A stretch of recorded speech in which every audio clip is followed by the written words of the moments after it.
que bota busca.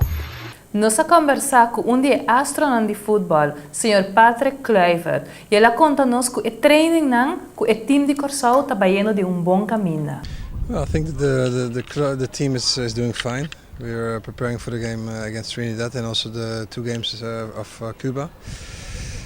The most important thing is that the players come from different teams, and we have to prepare ourselves for 3 big matches, 3 very important matches for us, for the island, and for the whole community. And me, my staff, and everybody is doing well, very good. The games, are you seeing that they will be positive, thus in that Curaçao will win the games? Well, we're looking very positive towards the matches. We are very confident, but the most important thing is to show it as well. And we have to finalize a few things. Also today's training. It's a training where we can share our things with each other and to finalize every point that we want to train.